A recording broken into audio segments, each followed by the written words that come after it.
You're listening to the We Are Libertarians podcast network. Find all of our shows at wearelibertarians.com. Episode 111, The Paradox.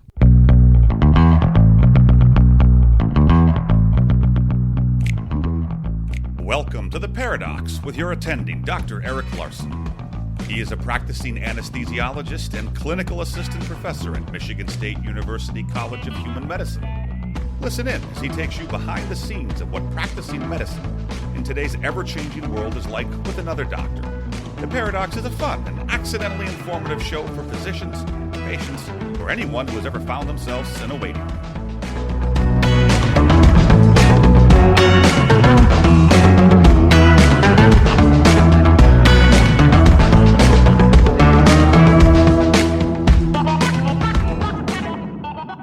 Welcome to The Paradox. I'm your host, Dr. Eric Larson. Thank you for joining me as we explore the U.S. medical system in a fun and informative format through expert analysis. Today's expert is Katy Talento. Katy is an epidemiologist, a consultant, and has spent a lot of time in Washington, D.C. as a consultant for 5 U.S. senators, think tanks, and also briefly for the Trump administration. This is a great conversation we're going to have about what she does with her consulting work right now, which is unbundling insurance plans. So basically right now, when you get a traditional insurance plan, it's going to include pharmaceuticals, ER visits, hospitalizations, surgeries, imaging, sort of everything you can think of with the traditional insurance. But what she does is she actually unbundles this for employers, lets them self-fund their insurance, and saves a significant amount of money because it turns out that bundling actually loses money and it removes the incentive for the insurance companies to control costs, which, as we know, is one of the major problems with healthcare right now and for the pricing. Also, because of her extensive experience within the federal government, working with think tanks, the CDC, and the like, we're going to discuss the current pandemic, the government's response, how it's failed, what should be done differently, and sort of our general impression of whether public health officials are doing the right thing, the wrong thing, if we really even know what we're doing. And I think you'll find this really fascinating discussion, someone with significant insight into how the government works and agencies, and she'll even go over a little bit about what she thinks should be done differently as far as the future pandemics. Hopefully there aren't any. I'd encourage you to go to the show notes page at theparadox.com/111. There you can find links to Katy's business and the other episodes that may relate to today's show. But first, a word from our sponsors. Why pay Uncle Sam more money than you need to come tax time? Good news! You don't have to, but you might need some help from the experts. John McCarthy, co-founder of Physician Tax Advisors, and his team of CPAs have a combined total of over 60 years of experience helping physicians save money. They know around the time your taxes are due that is added stress to your already full plate. Get the help you need and save money while you're at it with Physician Tax Advisors. This firm is physician family owned and exclusively works only with physicians to lower their tax bill. By specializing in physician finances, John and his team have helped many physicians with their high student debt decide if they need to file their taxes as married filing joint or separate. We ran the numbers and know working with John just makes sense. Check them out at drpodcastnetwork.com/CPA. Finally, if you like the show, please be sure to share it with your family and friends. And don't forget to leave a 5-star review and a written comment on your favorite podcast player. But without further ado, Katy Talento of KFT Consulting and allbetter.health on how we fix healthcare. Oh, and COVID too. Enjoy. All right, welcome back. I'm here with my new friend, Katy Talento, who is kind of the jack of all trades here. She's at KFT Consulting and allbetter.health. She's an epidemiologist, licensed health benefits analyst and consultant. She advises organizations, employers, health plans, deciphering federal health and state healthcare policy problems. She served in health policy through 5 U.S. senators, and most recently was one of the head healthcare policy analysts for the domestic health care policy team for President Trump. I guess we were going to talk about a little bit of healthcare and the state of the world here in the United States. Thanks for joining the Paradox and the Doctor Podcast Network. It's my pleasure. Thanks so much for having me. Well, it's my pleasure. It's funny. It's like what's the opening question when you interviewed Ben Franklin? Like, what do you do? It seems like you do about everything, and you've kind of been everywhere. So it's actually hopefully kind of a wide-ranging conversation. Let's just talk about the U.S. healthcare system. So this show focuses primarily on the U.S. medical system and the problems, which there are one or two, right?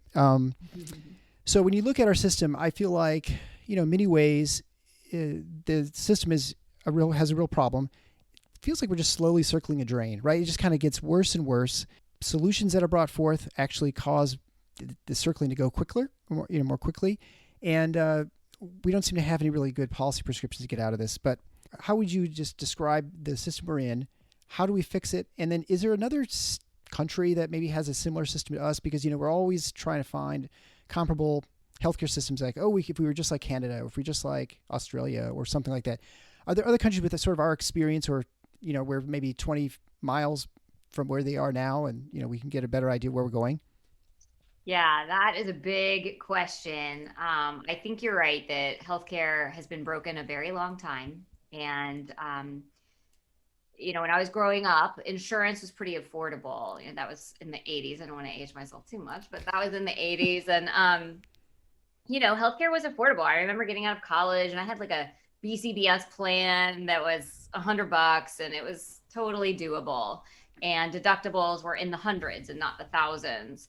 And something has dramatically changed. And it used to be that all the fights we had in healthcare were about, they were about coverage, because once you had coverage, you were okay.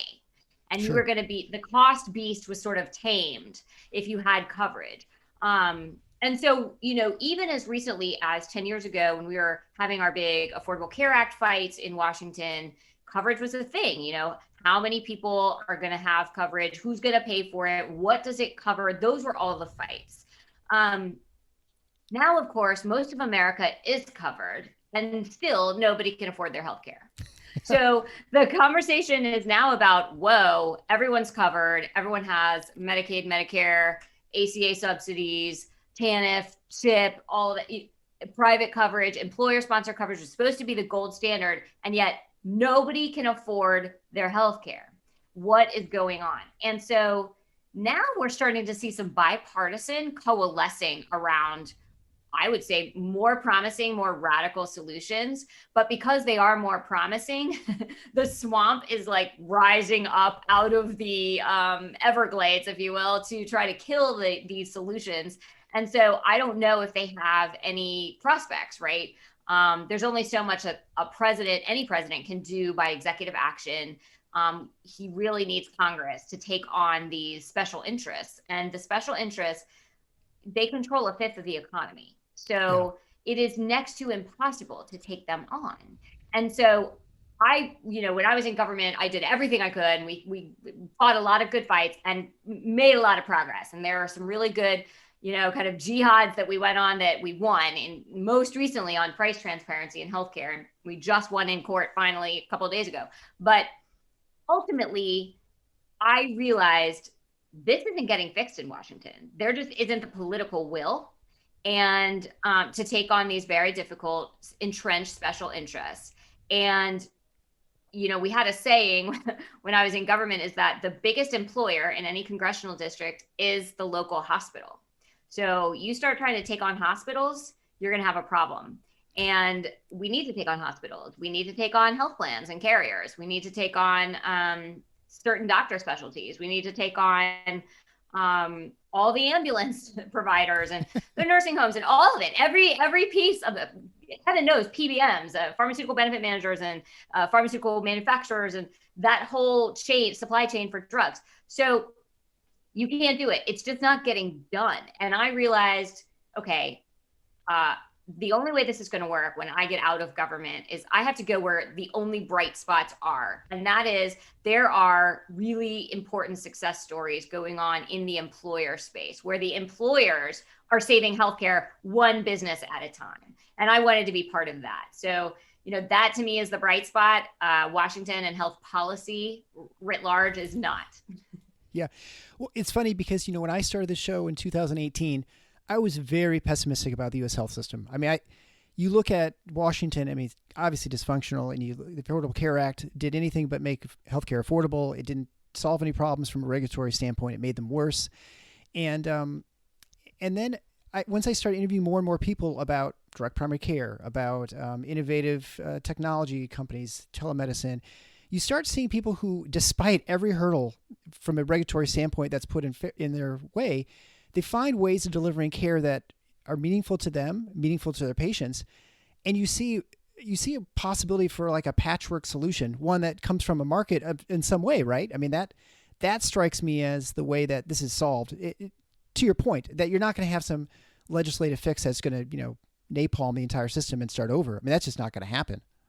That's right. And, the politics of healthcare is always fear driven. And so nobody's going to win elections promising to take healthcare away. People are very, very scared about this one thing more than any other thing. And they are, fear drives everything. So I agree that in America, there's not going to be some radical start from the ground up solution. No matter what sort of politicians on both sides promise during campaign season. It's just there aren't the votes for it. To your point about, well, what country is like us? What country can we even look to? I actually don't think there is one. I mean, there are some countries out there that have done some market-based solutions. I think Chile was one, Singapore. But I would argue no country is like the United States of America.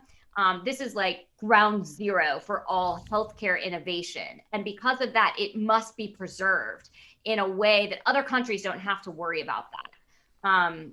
We have a responsibility to Earth, to not let that innovation and that we're where all the cures are.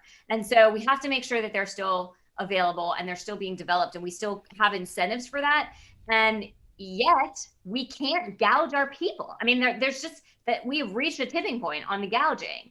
And, when you talk about most people in America, the average amount of savings is under $500 and your average deductible is well over that. We're in a situation where that's why we're in the crisis we're in. So to your point about sort of a patchwork, sort of glimmers of hope, right? I do think that what you have in a traditional carrier plan, and right now insurance is dominated by, some people call it the five families, some people call it a cartel or oligarchy, but it is five companies. We call them in my business the BUCAs, right? The Blue Cross, United, Cigna, Aetna, and Humana. But the BUCAs, if you will, they are controlling everything, and their traditional plan takes all the pieces of your health plan and brings it in-house in some way. So you have a stop-loss reinsurance in any typical plan so that the carrier is protected from extreme risk. You have a pharmacy solution, right? The PBMs are now buying the plans, or the plans are buying the PBMs. They're all coming in-house. You have wellness and care management, which is really in-house, and it's trying to minimize spending by the insurer. So between, and of course you have your repricing scheme. So hospitals and doctors, they have list prices. How do you get discounts? How do you reprice those bills? So the way these carriers do it is through networks, right? So there's all these different pieces of a health plan. And where I see the hope, and what, we do at All Better Health, and there are some other colleagues that I have out in the world doing the same thing. We unbundle that. And that's the only way, is because right now, all the incentives in those carrier plans are to all those pieces. We're going to pay kickbacks amongst each other. We're going to grow our profits. We're going to, the ultimate payers, the patients and the employers, and in many cases, the taxpayers, they are, what do they want? What are their goals? Their goals are less money, better care, right? I don't want to be sick. I want to stay healthy. But the incentives for the entire supply chain that is all like intermeshed with corrupt conflicts of interest and kickbacks to each other, their incentives are for that same payer to be sicker and to pay more. When all the incentives are aligned in that direction, that is what will happen. It's the standard economics line that you get what you pay for, and we pay for more sick people, doing more stuff to sick people at a higher price. So that's what we get more of. The only way to sort of tame that beast is to unbundle all those pieces and compete them out. And in order to do that, you have to have like a quarterback that is running that show, because no HR director knows enough to be able to do that themselves. And that's why I think there is hope in some of these unbundled, open, transparent prices where you're using vendors out there, you're competing for the best price among vendors out there. I bring in a PBM. That PBM isn't owned by my stop loss carrier, my reinsurer, which isn't owned by a wellness vendor or a direct primary care practice. Like none of them have interests among each other. They're all contracted with the employer. And so they're all trying to make the employer happy. That is what we want. That's how every other industry works. Why can't it work in healthcare? It can. And it's saving 20 to 40, 50% in year one. I mean, that's how broken healthcare is. It's funny because, generally if you buy things a la carte, it's way more expensive, right? Like only in healthcare would it be the opposite. Exactly right. So you obviously help people unbundle it. Give me an idea for what you offer. I assume you're mainly working with employers, right? That's right.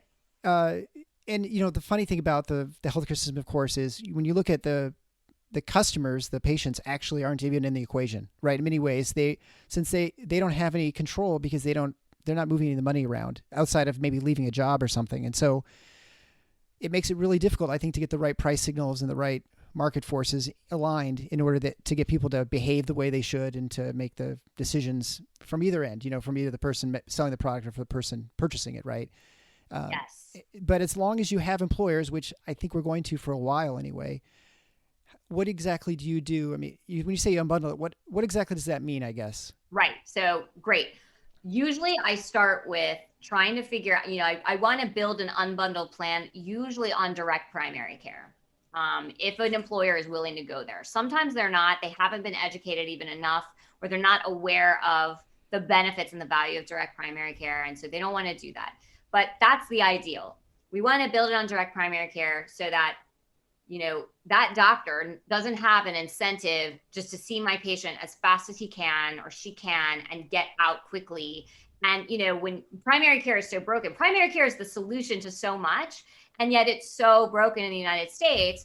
And so the incentives for primary care physicians right now are to see as many patients as they can and just refer to high cost care, right? I don't know. I don't have time to know. And so I'm going to refer you to an MRI. I don't know. I don't have time to know. So I'm going to refer you to a specialist. So when we get doctors out of that rat race, then we can start to have actual health, actual prevention, actual disease management. And those things are what are, disease management and managing costs all comes down to, we don't want people sick. We don't want people in a hospital. What is it going to take to keep everyone out of a hospital? Because that's where everything bad happens with respect to quality and cost. So investing a little more in that primary care relationship is critical to a plan. So that's where we start when we try to contract with a direct primary care practice in the area. There are some virtual solutions for employers who have nationwide workforce, which is increasingly more of them in the COVID era. And, you can also have direct contracts with primary care practices all over the country for a large employer. It's easy to do. It's not hard. Direct primary care practices are springing up more and more every day. So that's the foundation. Then you want to have a claims processor, essentially. So when a large employer says that they offer their workers a Blue Cross plan, what they really mean is that they have hired Blue Cross to write checks to providers, doctors, and hospitals out of the employer's bank account. That's what we mean when we say that a big company is self-funded or self-insured. It really means they're paying all the bills, but Blue Cross is writing the checks. So Blue Cross has no incentive to make sure that the bills are appropriate, that there's no price gouging, that, who are they loyal to? Blue Cross's main product is their network of physicians and facilities. So if they don't have that, they have nothing. So their main client, if you will, isn't the employer whose claims they're processing. It's keeping the doctors and the hospitals happy. So they have no incentive to really become aggressive on bill pushback, right? That's inappropriate care. That's 5 times the Medicare rate. We're not paying. You're doing a spine surgery before you've done any physical therapy. Like that's just not their incentive. They have no incentive to do that. And so we want to get a claims processing entity that is not one of these carriers and who aren't the same people that are selling you the network and selling you the physician access. So we just get people that are really good at processing claims. And so we'll have a vendor out there, a third-party administrator is what they're called, right? we call them TPAs, and we'll compete a TPA for an employer. Who's going to give us the best deal? Who has the best tech platform? Who has the best customer service when people call? So now the employer is just getting who does the best audits of bills when they come in. And so we're actually thinking about, what do I want out of my claims processor? And I'm going to compete for that, what I want. I want lowest cost, high quality claims processing. And so then I'm going to go and I'm going to go for a pharmaceutical benefit management. Okay, I want the right drugs, not the wrong drugs. I want the right drugs available at low cost for my people. Maybe no cost if they're generics, or if they're going to prevent higher costs in the hospital. If I have a drug that's going to keep somebody healthy and out of the hospital, I'm going to make that cheap, right? Blue Cross may not make that cheap. They make that expensive because they have a kickback arrangement with the pharmaceutical manufacturer or the middleman between them and the pharmaceutical manufacturer. So we will just compete for a pharmacy solution that creates a formulary that we design and doesn't have any interest in what that formulary is. They don't owe anything to the drug manufacturers or to anyone else to try to push certain drugs on us at certain prices. We will design the formulary. I will often go to a grocery store chain and say, hey, you want to get more volume of people buying milk and produce here? Why don't you give on your pharmacy free generics to this employer I've got over here? And I'll send all their drug business to you. And so grocery chains can be great partners in that respect. And they might help you build the formulary all by yourself. And if it's a big enough grocery chain in the city, great, you win and your people win. You don't have to have a pharmaceutical benefit manager at all. Or you can use what are called transparent pass-through pharmaceutical benefit managers. These are PBMs that promise, you have to be careful, you have to watch them, but these are PBMs that promise not to take kickbacks from any party and that you just pay them a flat fee or a transaction fee. A lot of what we do with each of these types of solutions is rearrange the compensation for this vendor based on meeting our goals. So if you save me money on my drugs, I'm going to pay you X. Or if you only take a flat rate and aren't pushing some secret agenda on me based on other financial incentives you're not telling me about, then I'm going to pay you a little bit more of a flat rate than I might pay someone else. Okay. So, and in the end, that's going to save me a ton of money, a ton more money. That's a huge, great investment for an employer. So we do that with the pharmacy. We do that with the claims processor. We do it with disease management vendor. We do it with the direct primary care vendor. We do it with repricers. So I might hire somebody to negotiate bills in advance or after the fact with a hospital to get them to agree to a lower rate for a surgery that I know is coming up as part of the pre-authorization process. So that's kind of what we do. And then All Better, my company, we're sitting in the middle as the quarterback for all these vendors so that the HR department at the client company doesn't have to think about this and doesn't have to worry about it. We do all that work for them. And then the employees in the situation, they wouldn't really know. It wouldn't be any different than any other health plan, right? Because you're kind of taking care of all that. That's right. It's interesting too, because I've talked to farmers, many of these organizations and entities you talk about are both the villains and they're also the heroes in these stories, right? Because you talk to pharmacy benefit managers, they are some of the worst offenders in probably of cronyism. I think examples like Express Scripts and CVS, I think Caremark, and yet there are PBMs that are totally the opposite. I've talked to people who are kind of like a very small PBM, which I didn't even know existed, and I usually wonder why people don't use them more, or direct primary care, right? You have all these different options, and again, I think it is refreshing to see that people are looking to do these things. It is sad that you have to do all these things to try and make something work. I mean, it almost would seem it'd be simpler if maybe the employers weren't involved in the whole process to begin with. But I guess again, that's the way the system works right now.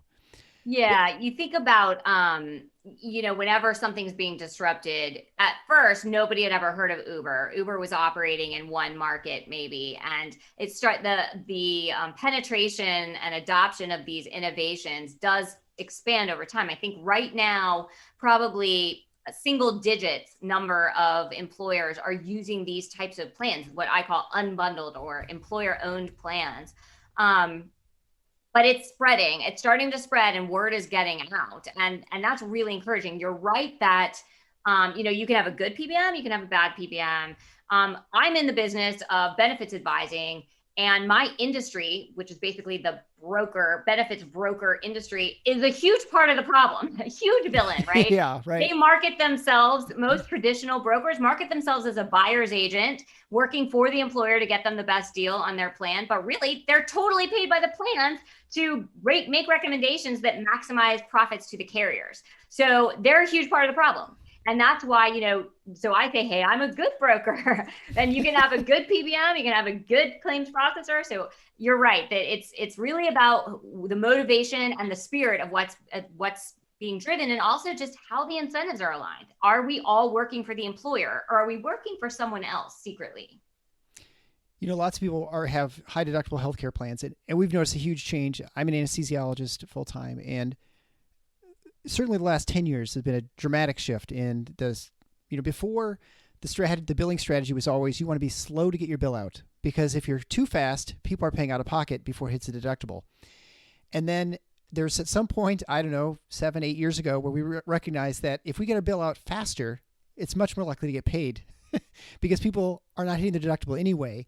And so you want to be the first bill in so that you're most likely to get paid. So that has obviously changed over the last couple of years.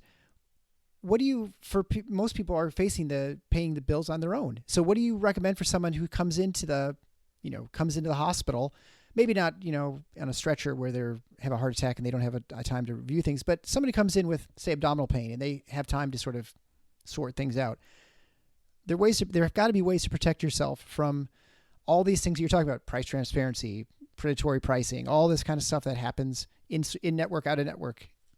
Yes, great question. So first, I would say that with respect to the high deductible plans, what I like to say is the secret superpower of healthcare that is really it is secret and it is super powerful, is that the only way to spend less on healthcare is to provide more generous benefits. So if you want someone to do something, you can't make it expensive. So if you want people to get colonoscopies, if you want people to see their primary care provider, if you want people to take their medications, those things need to be either free or almost free. So we are seeing, the type of plans I always build are plans that have low or no deductible, especially if people use high value care and high value providers. So we try to steer them in that way and create incentives so that if they do it the right way, if they're engaging in all the things that are going to keep them healthy, then we make those things free.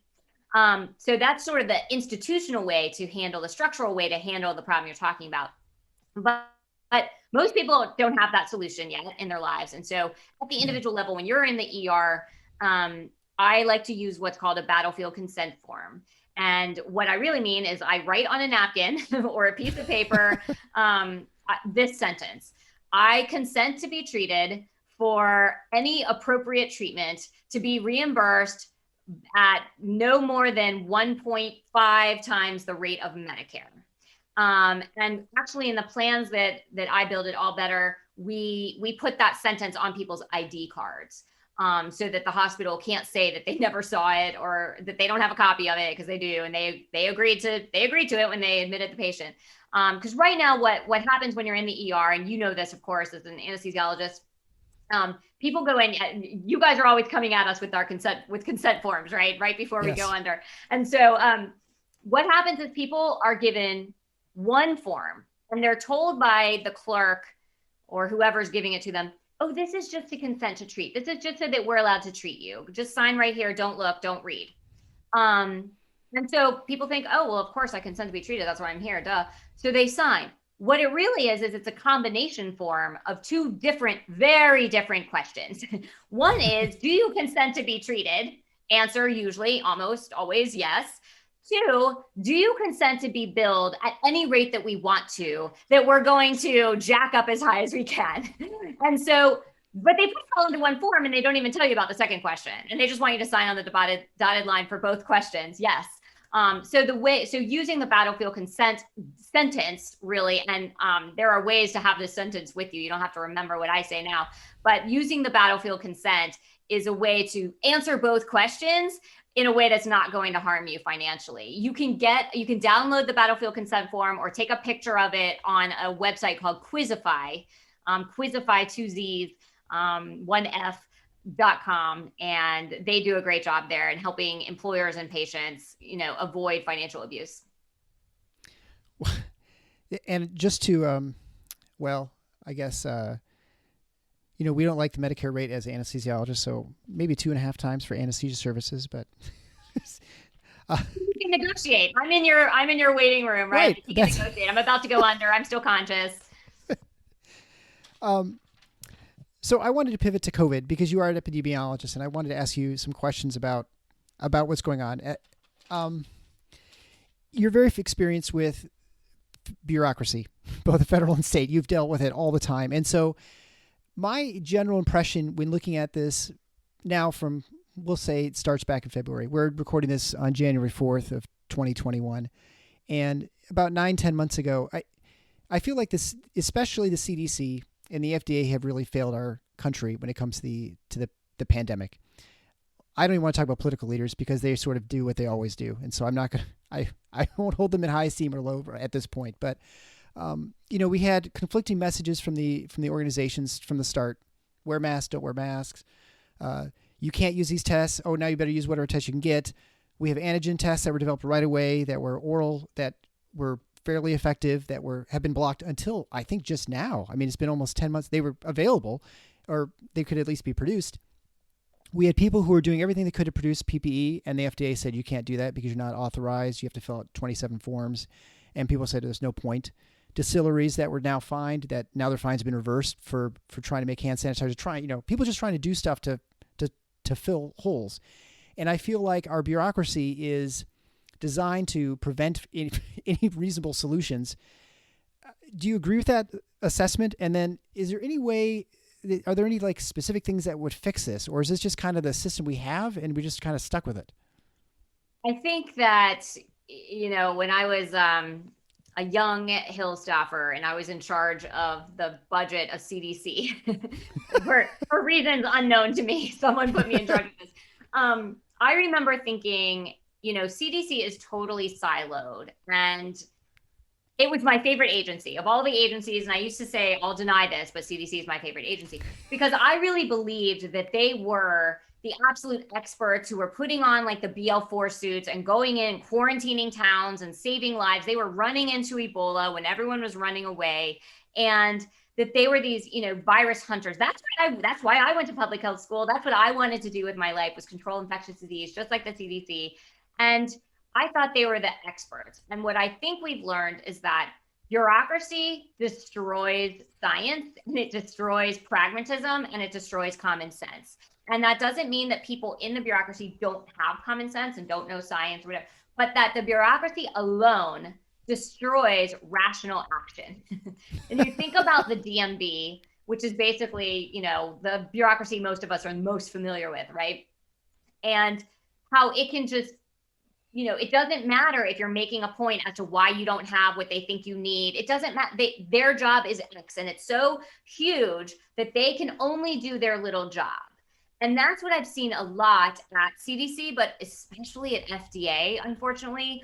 I think it's almost even worse there.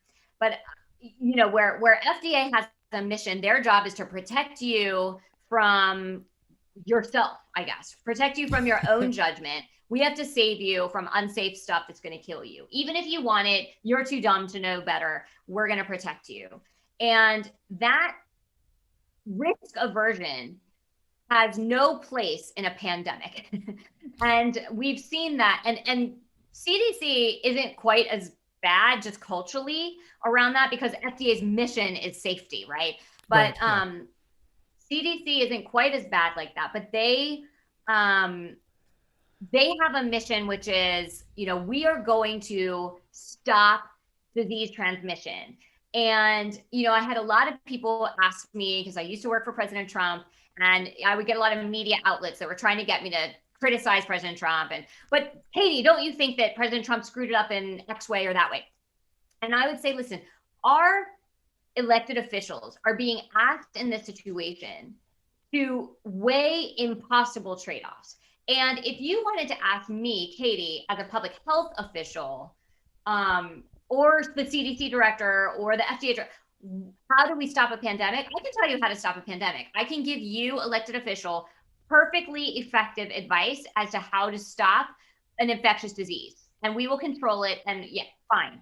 Of course, I'm going to destroy the economy and everyone's mental health. And I'm going to, but I will stop. Like, if nobody leaves their house ever again, we will stop it. So that's one extreme. And then, but it's, people would criticize elected officials for not following the science and not listening to the scientists.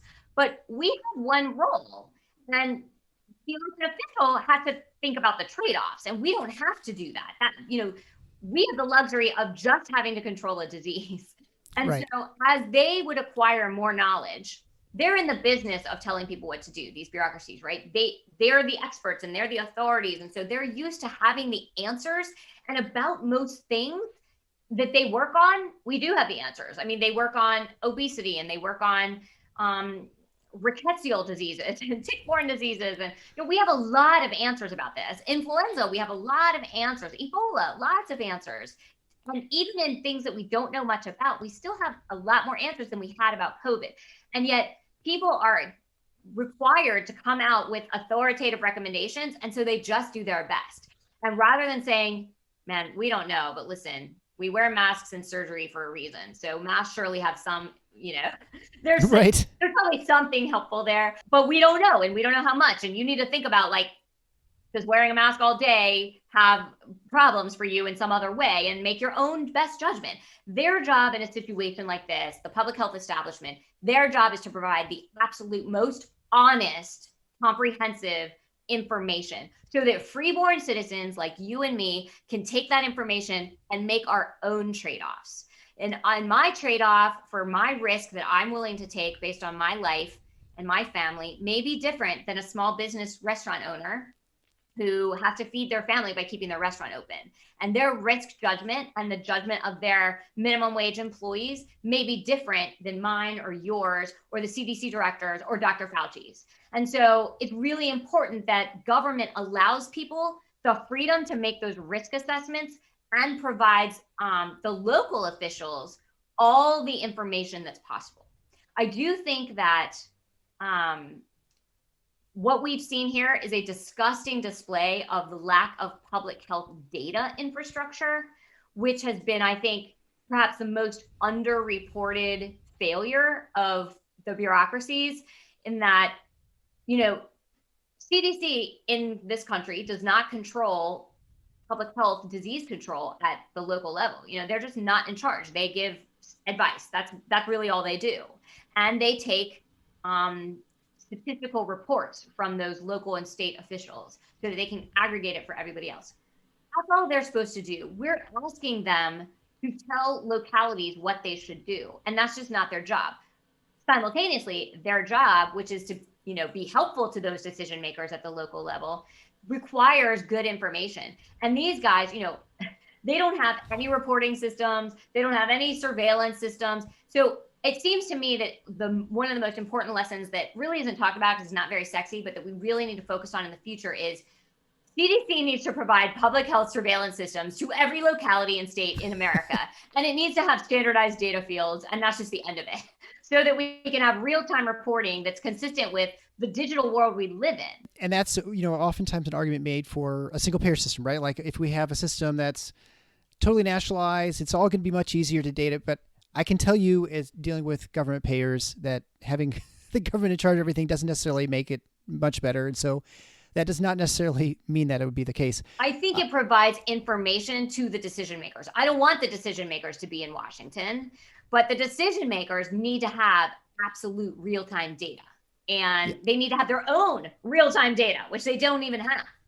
Right. And I feel like this, from the very beginning, not only did we have redefining our objectives, flatten the curve, then it's, we don't want any disease. Now we want to keep the hospitals, whatever, that it sort of like was ambiguous and moved around. And I understand in the, evolving pandemic, you don't know what you're facing. So that's understandable that people have different ideas in different states and localities. But so much throughout this process, I feel like public health officials, the people who you rely on for authoritative information, were unwilling to say they didn't know. Right. And because of that, as soon as they admit that, well, we didn't really know, we just kind of guessed, or, we knew herd immunity really had to be 90%, but now we were saying 70 because we didn't think it would actually buy. All these sorts of things, you already have a general distrust of large institutions from the United States. And I imagine this pretty much worldwide. Now we have freer flow of information. It makes it almost impossible that once you get to the truth, whatever that might be, that at that point, no one believes it, right? And so you erode what little trust you have right from the start, and you just can't get that back. And I feel like that's really a lot of what we're sort of fighting.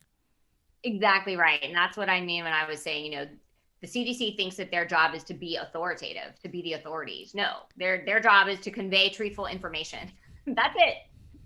Right. Yeah. And the discussions then, what ends up happening is I think we don't end up having a discussion about trade-offs.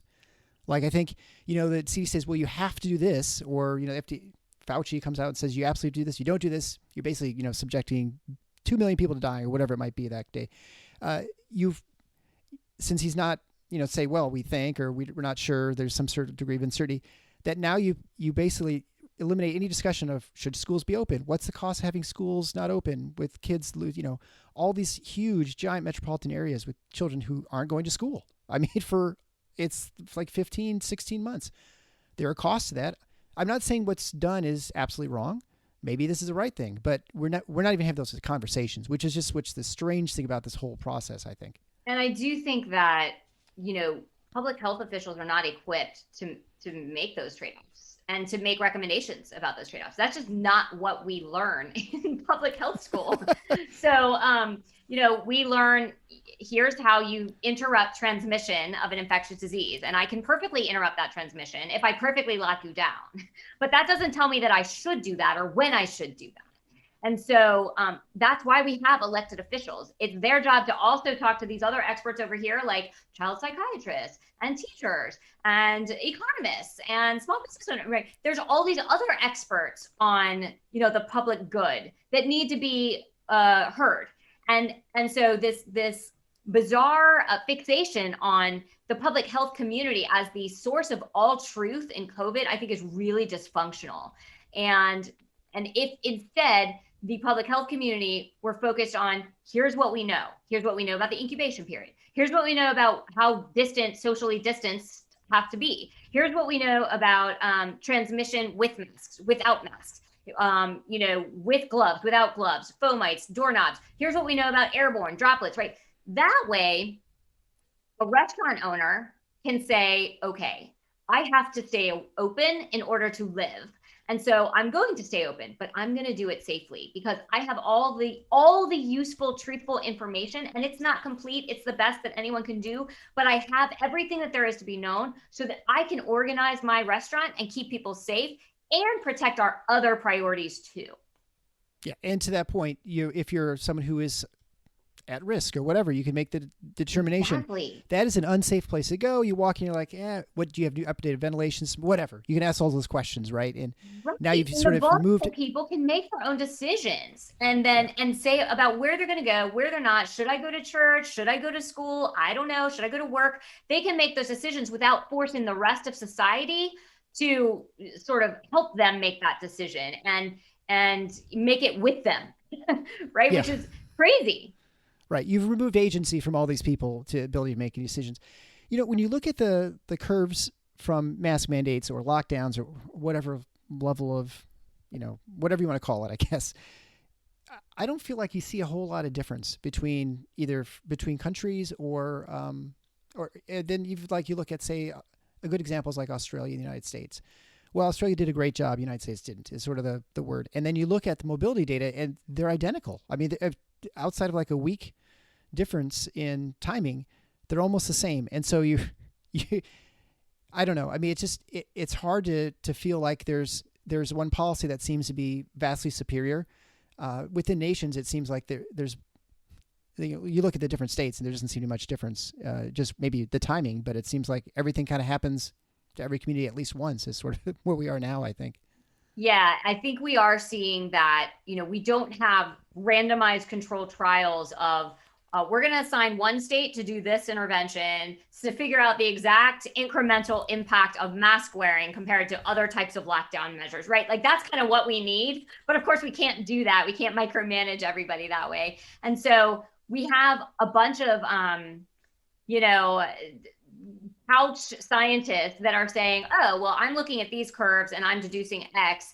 And even the scientists can't deduce X from the curves. And I think you're right. When you have a respiratory disease, I mean, it's basically a doomsday scenario. I mean, thank God the COVID is not more lethal than it is, because this is every epidemiologist's doomsday scenario, global respiratory disease that we cannot stop. Like we can't stop no matter what we do. And I mean, we could stop it if we, like I said earlier, if we, wanted people to die in their houses and, right, yeah, but not send ambulances and not deliver food or anything. But this is a situation where we're just not seeing interventions working in any predictable way.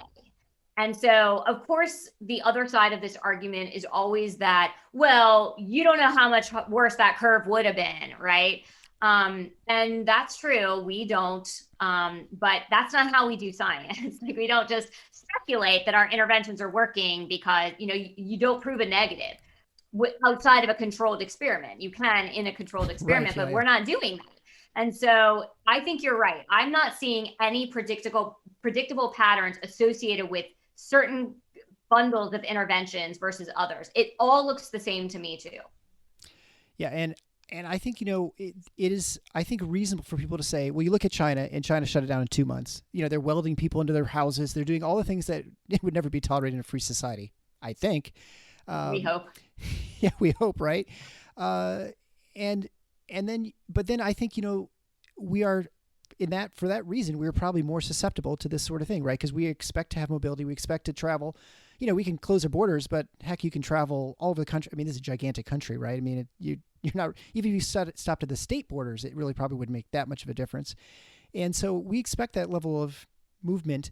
And I think because we're used to the movement, we're used to the free spread of information and ideas and people and capital, it makes our economy so strong, and our ability to innovate and create a vaccine in 8 months. I mean, actually, it's probably pretty much sooner had the FDA allowed us to use it right away, right? I mean, if we wanted to, right? It was pretty much ready. And so in that case, it is somewhat of our weakness right now, because we have the mobility that causes us to be more susceptible, but it is also our great strength that puts us in a position to solve all these problems real quickly too, if we could just figure out the distribution issues. Yes, that is exactly right. I was doing, again, multiple interviews where people were trying to, I was on British media, a lot of British media, and they were, trying to get me to criticize the president. And they would say, but why hasn't the national government done X or Y? And you could have, you're so much worse than us because of X. And I would say the exact same thing, like, let me educate you about the federalism system that we have.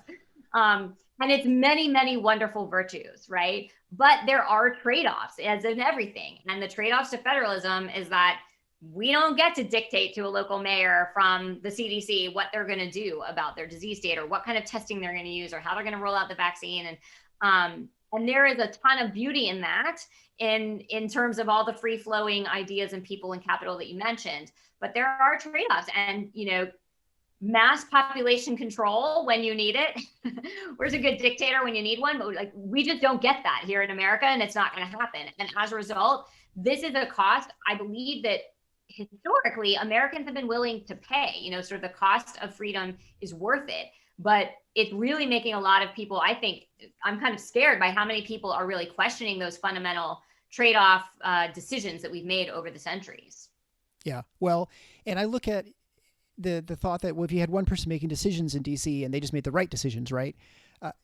That's assuming that the country's homogenous. We have similar densities. We have similar everything, right? And if there's anything that should be obvious to everyone, is that this is a regional epidemic, a collection of regional epidemics that sort of move around, right? And so we had in Michigan, as an example, we had Detroit got hit really hard early in April. And I'm in the west side of the state. And so we just kept waiting for it to come. Never came. I mean, we closed everything down. Our governor closed the entire state down. and it basically just hit Southeast Michigan. And then now all of a sudden in November, it hits the rest of the state.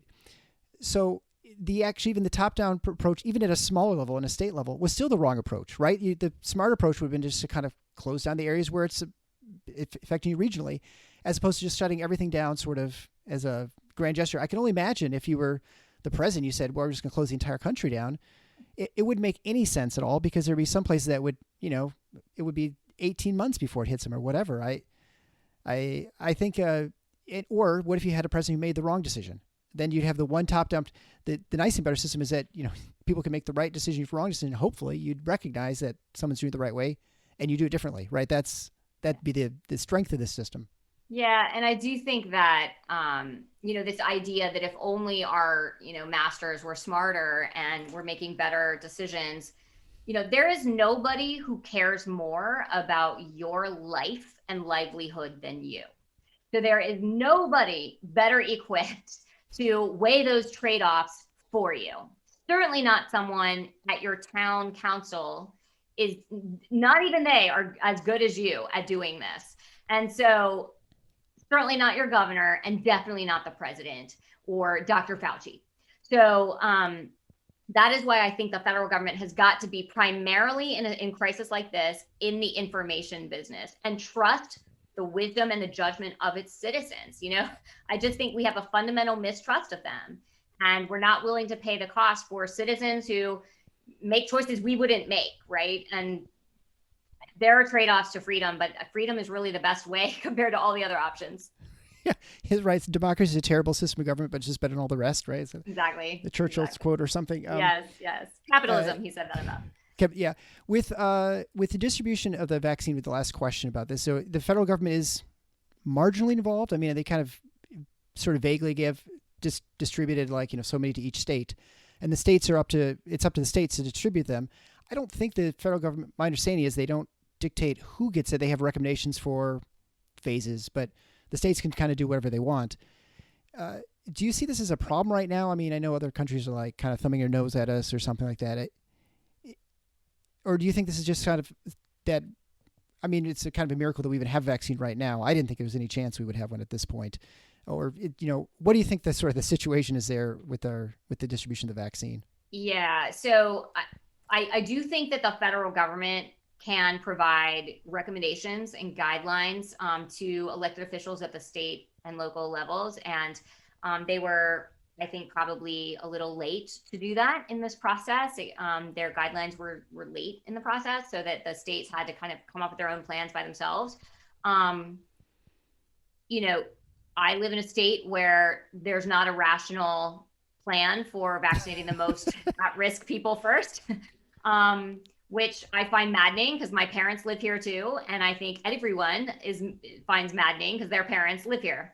And so that's a problem. But if you're in a smart state, I think that's doing it better, then you're lucky. And that is just the really tragic downside of our system, of our federal system. So I do think that the federal government could have given more epidemiologically sound guidelines than no guidelines for 3 weeks. So that's not good. And, these are the fundamental things that these bureaucracies are failing us at. They're so busy trying to get things just exactly right, or they're focused on the wrong thing because they're in their own little lanes and silos, that they're missing the big picture. Like, we are shipping hundreds of millions of doses, tell people what to do, give people advice. What's the best advice for this?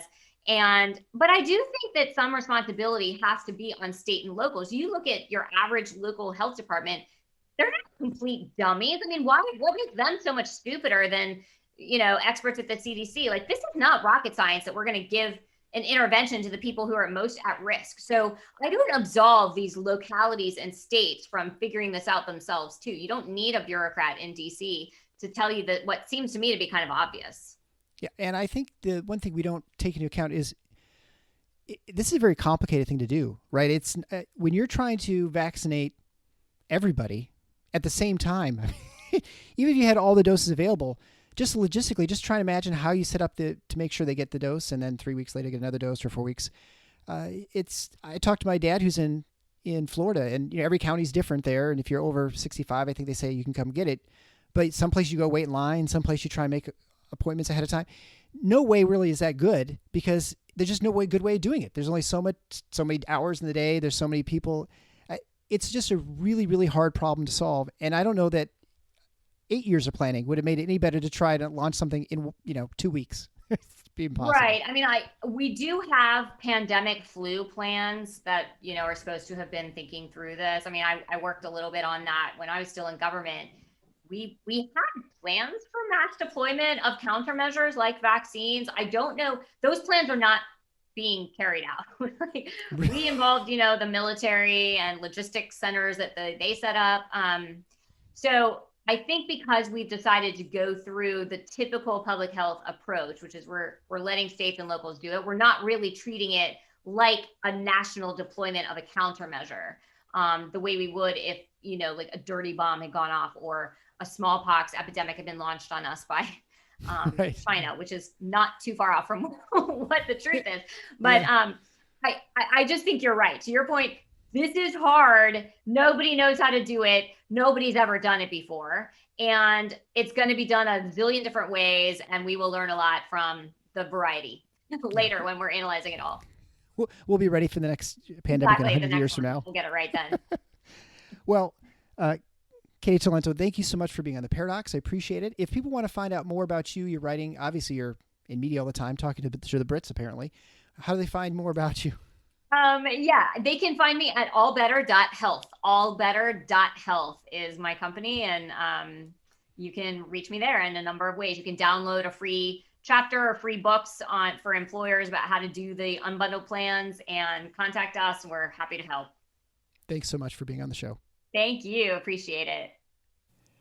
Before we go, just a reminder to reach out to John McCarthy and his team at Physician Tax Advisors before you set out to handle your taxes this year. Taxes are complicated enough, so leave it to the professionals. Go to drpodcastnetwork.com/CPA to get help today. And thanks again to Katy Talento for today's show. Thanks for listening to The Paradox.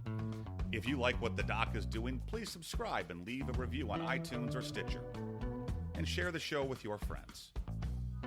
Become a supporting listener to get access to special bonuses at patreon.com/theparadox. Show notes can be found at theparadox.com.